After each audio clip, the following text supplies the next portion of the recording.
Perilaku bisnis yang dilarang mata kuliah Etika Bisnis Islam. Assalamualaikum warahmatullahi wabarakatuh. Dengan dosen pengampu mata kuliah Etika Bisnis Islam, yaitu Ibu Dian Reski Pangestu SHME. Perkenalkan anggota kelompok kami, yaitu Dani Ashar, Muhammad Mufti Hardiansyah, Nurma Halimatul Sida, Rusnaini, dan Ulfa Hakimah. Sebelum masuk pada materi perilaku bisnis yang dilarang, baiknya kita pahami terlebih dahulu apa sih etika bisnis itu.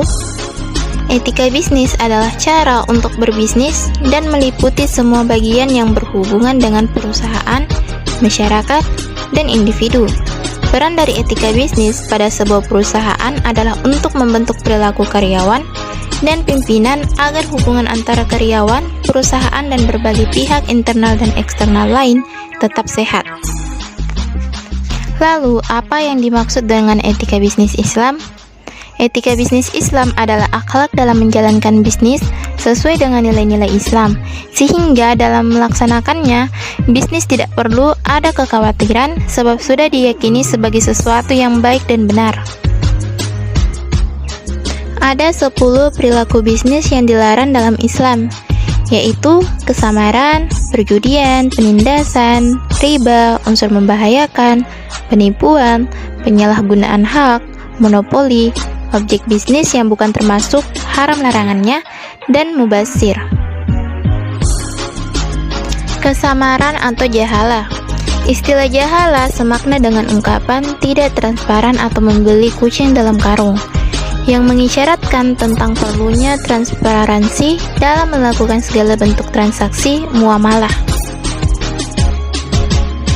Contohnya, seorang pembeli membayar padi atau buah-buahan yang masih di atas pohonnya tersebut secara kontan jauh sebelum musim panen tiba, tanpa mengetahui secara pasti kuantitas dan kualitas barang yang akan didapatkannya nanti. 2. Perjudian atau maisir.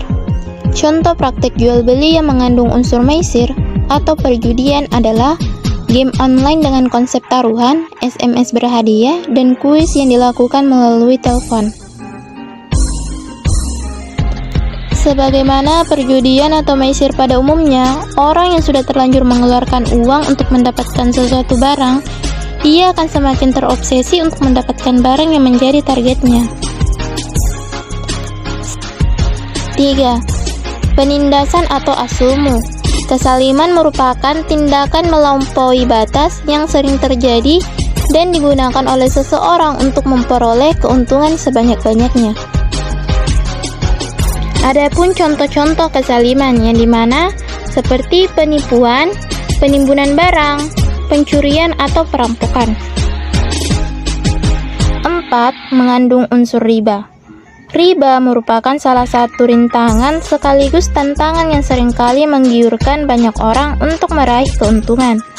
Diharamkannya riba dalam Islam tentu memiliki banyak hikmah, baik bagi diri sendiri maupun orang lain, baik kehidupan di dunia maupun di akhirat. 5. Unsur membahayakan atau ad-darar. Perintah maupun larangan dalam Islam memiliki tujuan yang sangat prinsip dan mendasar, guna menjaga 5 kebutuhan mendasar manusia. Kelima kebutuhan pokok manusia atau ad-daruriyat ini lebih dikenal dengan maqasid al-khamsah atau 5 sasaran hukum Islam, yaitu menjaga nyawa atau hifdzun nafs, menjaga akal atau hifdzul akal, menjaga harta atau hifdzul mal, menjaga keturunan atau hifdzun nas, dan menjaga agama atau hifdzuddin. 6. Penipuan atau al-gharar. Menurut bahasa, al-gharar berarti pertaruhan dan ketidakjelasan atau al-jahalah. Sedangkan menurut Syekhul Islam Ibnu Taimiyah, al-gharar adalah sesuatu yang tidak jelas hasilnya atau majhul al-aqibah. Sekalipun telah dilarang, tetapi praktik jual beli gharar masih dapat ditemukan di tengah-tengah masyarakat. 7. Penyalahgunaan hak atau at-ta'assuf. Dalam istilah fikih, penyalahgunaan hak atau ta'assuf fi istimalil hak berarti penggunaan hak secara berlebihan sehingga dapat menimbulkan pelanggaran hak dan kerugian terhadap kepentingan orang lain maupun masyarakat umum. Contoh tindakan yang dapat dikategorikan sebagai penyalahgunaan hak atau ta'assuh adalah penggunaan hak yang dapat mengakibatkan pelanggaran hak orang lain.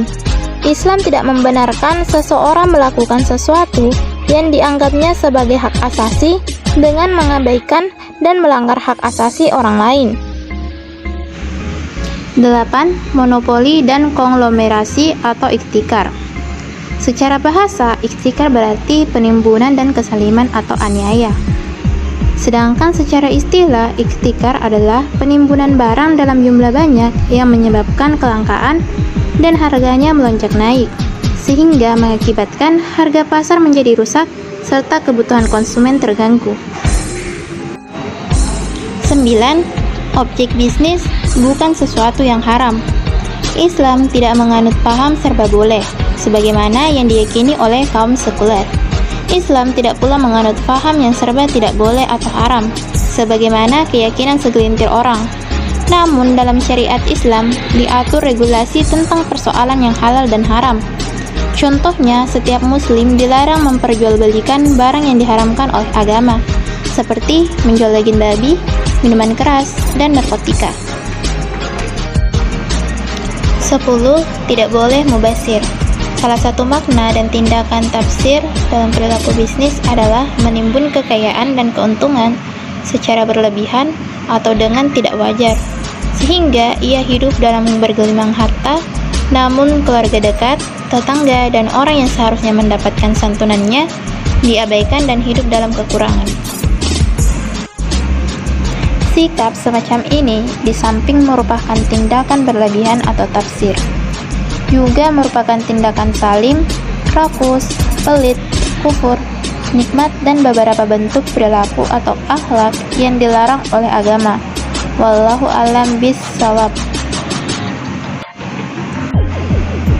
Mungkin itu saja penjelasan mengenai perilaku bisnis yang dilarang dari kelompok kami.